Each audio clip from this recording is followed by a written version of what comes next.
Welcome to the first lecture on Python program. So let's go ahead and get started and see what we're going to cover today. First, we're going to learn how to set up Python, and we're going to learn some simple usage techniques. Then we're going to dive into chapters 1 and 2 with arithmetic operations, values and types, assignments, variables. We're going to shift then into the script mode, and you're going to learn how to do that. We're going to kind of wrap up with order of operations, strings and comments, and then we're going to just take out one section of chapter 5, which is keyboard input, which is going to allow you to interact with your user. The textbook that goes along with this series is the O'Reilly Think Python, How to Think Like a Computer Scientist by Alan B. Downey. And we are looking at the second edition because we are going to be using Python 3. The nice thing is that it is free, and I do have a link to both the original and a PDF in our e-learning portal. In order to set up Python, you have to download and install it. We are going to be working with Python version 3, so anything that starts with a 3 works for this class. You can download Python at www.python.org. For Windows, there's an MSI installer, and for Mac, there's an installer disk image. When you go to python.org, it'll look something very similar to this, and you can just click on the download the latest version for Windows here, or if you're looking for another platform, just click on one of the links below. Once you download, install Python, and you're ready to go. For coding any type of programming language, we have different type of development environments. There is a basic one that comes with Python that we're going to use for the class, at least for the beginning, and it's called idle. There are so many others out there, especially since Python is a free programming language. Some of the larger ones are Anaconda and Spider and PyCharm, Visual Studio. There's also some extensions for Google Drive that will let you write very quick Python scripts. Again, use whatever is comfortable for you. At least for the first part, I am going to just stick with idle, and we may get into some of the larger ones just to give you a little bit of an experience with them later on in the class. IDLE is a standard Python development environment, and it stands for Integrated Development Environment. And typically we see those called IDE, but to separate the Python IDE from other generic IDEs, they do put the L in there from development. It is two parts. There is a Python shell window and a source window. The Python shell window looks like what we have here, and the source window, we were not really going to get into that until we talk about source code. Your Python shell, if you look here, you've got these 3 greater than signs linked together. That is your prompt. That means that Python is waiting for you to enter a command in order for it to execute. Python can do individual commands, and once you restart the shell or close or exit out of the shell and then start it up again, anything that you had typed previously in the shell is gone. So for this example, we have an import math here. If I were to close this, I would no longer be able to do that. Let's take a quick look though here. Over here we have a print hello world. It's just going to echo hello world. I can say 4 plus 4 and it echoes 8, which is 4 plus 4. Here I've got 8 to the third, which gives me 512. If I want to take a square root, I can say 16 to the 1/2. Remember, 1/2 exponent means it's a square root. There are also other ways to do things, such as the square root, and they are located in a math library. We'll get into these more. This is just an overview. But if I were to import math, that means now I can use anything that says math dot. So I could say math dot sqrt for square root of 16, and it still gives me the 4.0. Here I can also do it by saying math.log base 2 of 16, and it also gives me 4.0. I could do things with math like cosine and sine and trig functions and all those nice little arithmetic type functions. But remember, since I did import math once here, it is imported as long as this shell is open. Once I exit, that import I would have to do again or it's gone. So with the Python shell, it remembers everything that you've done in the shell previously that you can pretty much see. And once you X out of this or do file exit, it wipes out all its memory. Python has basic arithmetic operators that we're used to, like plus, minus, star, and the slash for divide. The one that you may not know is a double star, and that's going to be an exponent. And we can use Python as a quick and easy calculator, actually. So if I were to open up the idle shell, I can just type in 40 plus 2 and then enter, and it'll give me 42. I can do the same thing with a subtraction and a multiplication and a division. And remember, exponentation is going to be a double star. So this would be 6 to the second, or 6 squared, and that would give me 36. A value is going to be a letter or a number, so it's going to be something that we use. There are types of values, and this is how Python looks at what that value is. 3 of the basic ones are going to be an integer, which is a whole number with no decimal places, a floating point, which does have a decimal point, or a string. We can actually ask Python what kind of type it is by saying the word type and putting the value in parentheses. So if I say type and I type a whole number 2 with no decimal points and nothing after it, and I hit enter, it's going to tell me that it's an int. An int is an integer. The same thing here, if I ask what type a 42.0 is, it's going to tell me it's a float. Here, if I say type and I put anything in single parentheses, it's going to tell me it's a string, str, that stands for string. Now I can go ahead and put that integer. If I put those quotes around it, it's going to automatically assume it's a string, and I can do the same thing with those floats. So I can actually tell Python I want a string version of the number 2 or the string version of the number 42.0. There are many different types of language, and when we look at language as a whole, what we are used to as our speaking language is considered a more natural language. Okay, so things like English and Italian and Spanish, they are what we consider natural languages. They have evolved naturally. A formal language is something that has been planned out and done on purpose. So something like arithmetic. 3,290 means something to us, right? We've got 3,290 items. It has a purpose behind it. The same thing with a binary, 101, 011. It has a translation and it means something. Logic is considered a formal language, so we have like an ors and ands and nors and nots and things like that. But another type of formal language is a URL. So a URL is constructed, so www means World Wide Web, Amazon is typically the server that you're hitting, and a .com means it's a commerce type website. Programming languages usually fall under the more formal languages when we're looking at language in this way. And it's done that way because there are specific words that are used that are interpreted to mean something else. So when we look at programming languages as a whole, they're going to be formal.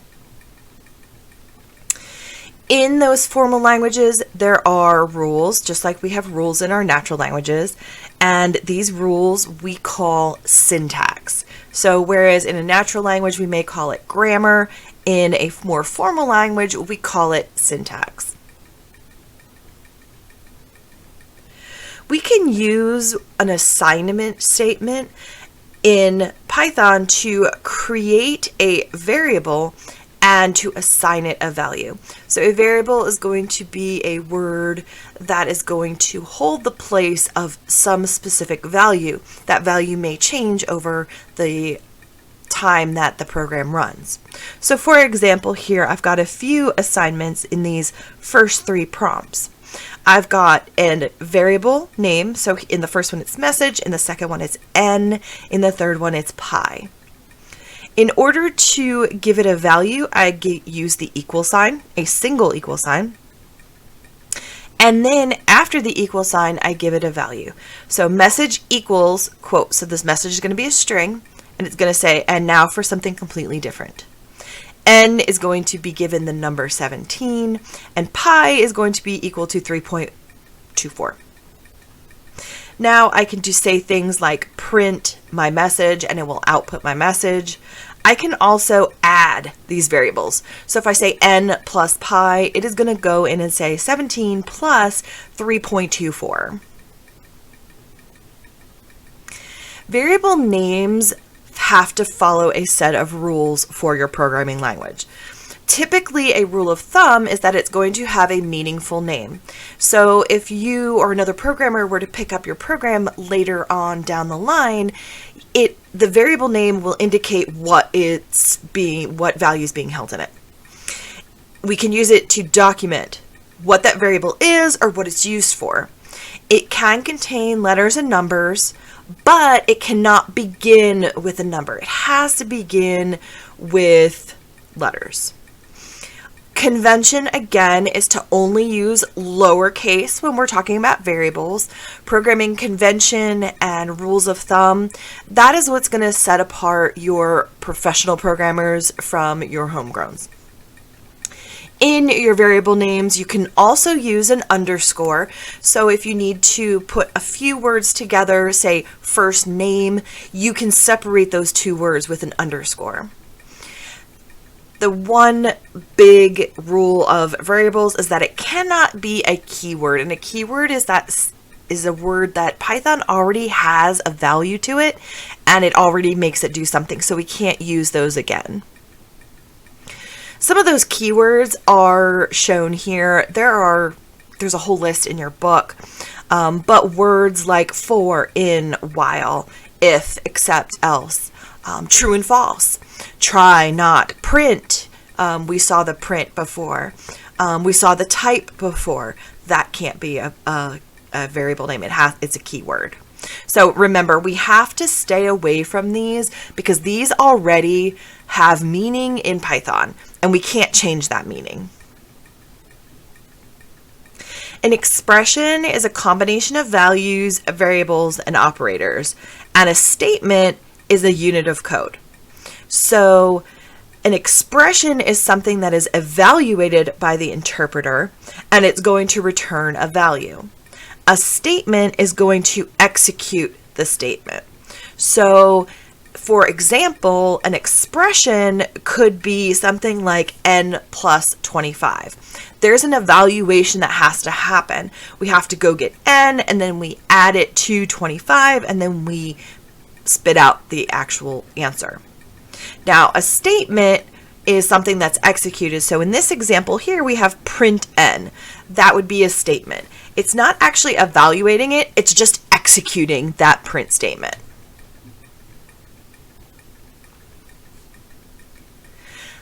Take a quick break and look at your idle, get Python installed, and take a look at maybe being able to do some of these exercises. Feel free to pause the video right now to finish these out.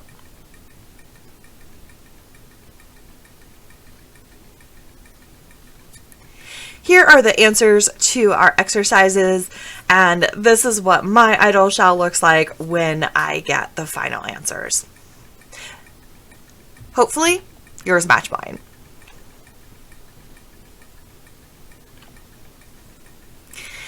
Up to now, everything that you've seen and everything that we've kind of gone through has been what we consider interactive mode. We are speaking directly to the interpreter. We have to retype the same thing every time because remember I said once that shell is closed, anything that was in that shell is gone. And so we would have to re-put in all those variables. Now we're going to look at script mode. And this is going to be a file that we create that saves our code in it. We're going to end it with a .py extension.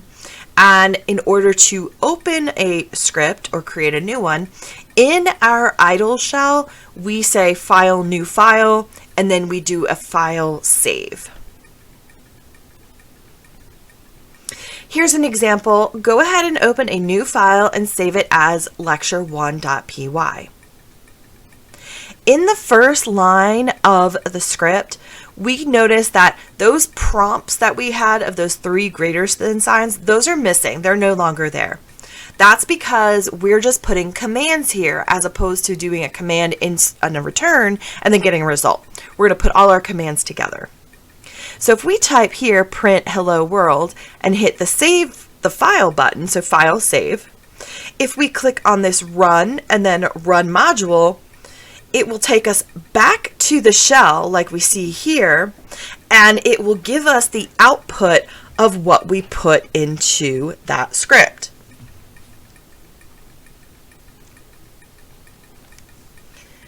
Just as in algebra and arithmetic, we do have an order of operations. So if we're putting several different arithmetic operations on one line, there is an order that Python's going to look at it, and it's very similar to what we learned in our math class. So first thing it's going to do is it's going to look for parentheses and then exponents, and then we're going to look for multiplication and division, and then addition and subtraction.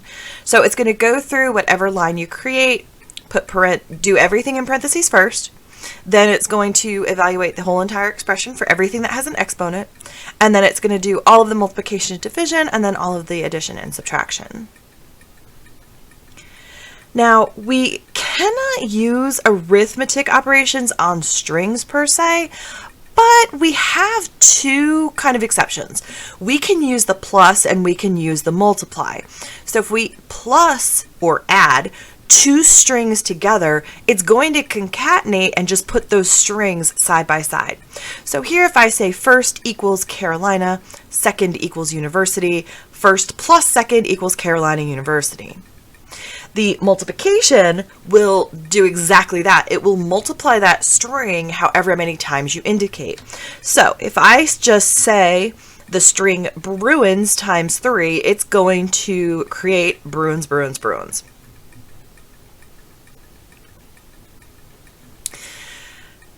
Commenting is going to allow your program to be updated and modified later by you or someone else, and it's notes for the programmer explaining what the program is doing. In Python, we indicate a comment by using a hashtag, and you should use these to make your code as readable and as easy as possible. It should be able to explain parts of the code that are not as obvious as other parts of the code. And you're going to use them to explain why and not necessarily what. So for example, here I've got a percentage equals the minute times 100 times 60. Well, what am I doing here? So I'm computing the percentage of the hour that has elapsed. So I'm going to take minutes and convert it to a percentage of an hour. So 30 minutes is 50% of an hour. I can do it either on 2 lines at we have at the front, or at the top, or I can do it in a single line like on this bottom one here. So everything after the hashtag will be included in the comment. Debugging is the act of fixing anything wrong with your program so it's not running properly. There are 3 different types of errors that occur. The first is syntax errors. Syntax errors are errors with those rules that we talked about of Python. Python is going to display an error message, and it is an error in basic program structure. Syntax are usually the easiest to find because Python will not run, and it will tell you what is going on.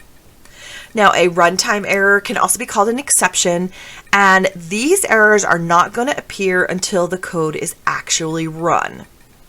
Once the code is running, it's not going to give you any kind of error message, but something is not going to do what you think it's doing.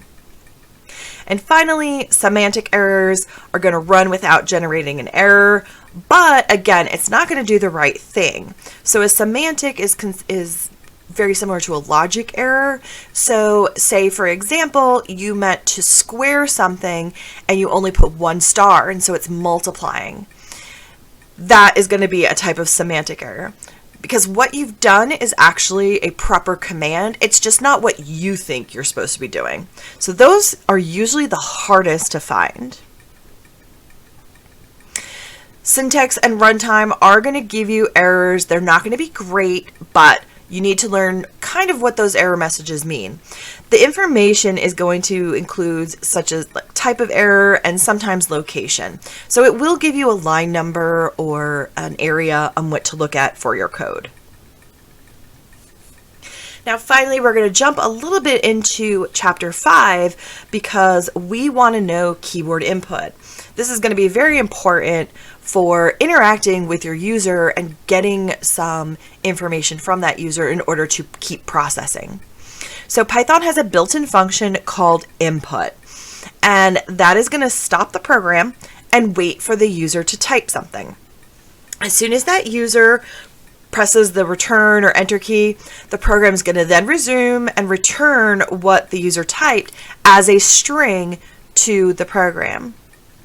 In order for us to let our users know what we want them to put in, we use something called a prompt. And typically the prompt is going to go in the parentheses of that input. So this first one over here on the left, I'm setting the variable text equal to input, and I just put blank parentheses. When I hit enter, it's just going to sit and wait. It's going to wait until I actually input something. So I type in a number 35 and it hit enter. Then it gives me my prompt back. What it does is it stores that number 35 into the variable text. And so if I just output the variable by typing the word text, it's going to output that 35. Now, in order to prevent some errors of what you're expecting versus what the user is putting in, we use that prompt. So over here on the right hand side, I did use the prompt, and I said name equals input, and then inside the parentheses, I put a string of what is your name. When I hit enter on that, what the user is going to see is what is your name, and it's going to give me an indication that, oh, you want me to type my name. So my name is typed. So again, this time if I just output the variable name, it's going to give me what the user input. I hope that everyone enjoyed our first lecture into Python and your first adventures. So we did talk about setting up Python and downloading from python.org. We used Python simply as a calculator with some of those examples that we had in the middle of class. We did talk about assignments, variables. We went into that scripting mode and what that looks like.